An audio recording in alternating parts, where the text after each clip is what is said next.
Hi, so I'm Dawn Garcia, and I am the editor and founder of A Taste of Dawn magazine, a Todd magazine. I'm also a writer and a screenwriter, and so I'm making this strange little video at home because I just thought I'd do something completely different. I never get to talk about my screenplay that I've finished or the screenplay that I'm working on, and I love writing so much, but screenplays are a whole nother level of just escapism. It's kind of nice because I get an opportunity to really delve into the minds of characters, and I'm not just doing journalism. So I have finished my first screenplay adaptation, and I chose a very difficult sell, but it's a really tremendous story. And I did an adaptation of The Picture of Dorian Gray. If any of you have watched Penny Dreadful, Dorian Gray is one of the characters, but that's not really how the character is. If you've ever read the book, it's a beautiful, wonderful literary character that Oscar Wilde created in 1892. I first read the book when I was in Ireland and in the year 2000, and as soon as I read it, I knew I wanted to write the movie. Something about this story is just so apropos for the time that we're in now. We live in a world that's obsessed with beauty and greed and power and youth, really. I mean, everybody wants to be young and blah, blah, blah, and people will go to the nth degree to do that. So when I read this, I don't know, something just took over. So a few years back, I started to actually really write it, and I wrote 14 pages and had a wonderful opportunity to talk to J.J. Abrams, and him and his producer wanted to see what I had written, and so I was encouraged after that, and meeting Seamus McGarvey, who's a brilliant cinematographer, who, if I had my choice of who could direct and film this, it would be him. But they had an opportunity, or I had an opportunity rather, to share this story, and so I was encouraged to finish writing it, and it took me a very long time. I wrote 8 drafts, finally finished it, and got it down from like 200 pages to 130, which it's pretty normal now. If you go to the movies are 2 hours at least, but which is well worth the $14, $15, $17 that you spend to go. Anyways, the story is, for those of you who don't know, I'm just going to kind of give you a quick rundown.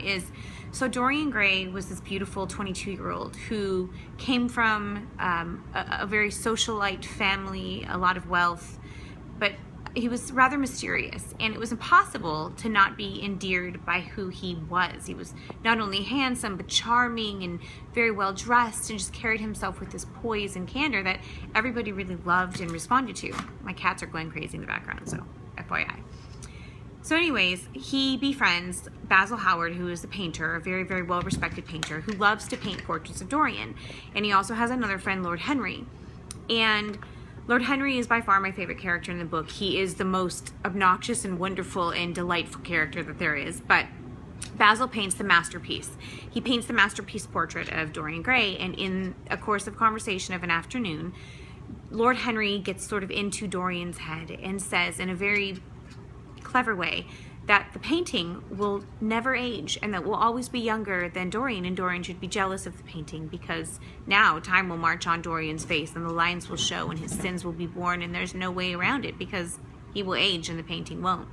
And so Dorian, in this sort of fit of childlike temperament, says, I would give my soul so that the painting aged and I never did. Well, what happens is, and this is where I think it goes wrong most of the time, is when people make the movie, they tend to make it science fiction, because the painting in essence does bear every sin, every soul completely changes, and Dorian never ages. But it's not science fiction because he's the only character in the entire story that never changes, but life goes on around him.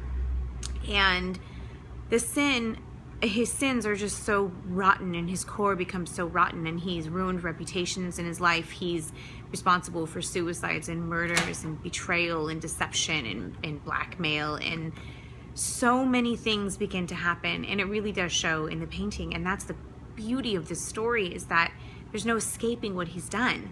And so it's this wonderful tale where you know he's going to get what he's going to get, but you're not sure when, and you kind of cheer for him not to get caught in a way. So my version, I did not go science fiction. I made it very true to the fact that it was classic literature, and I did a more romantic take on the story.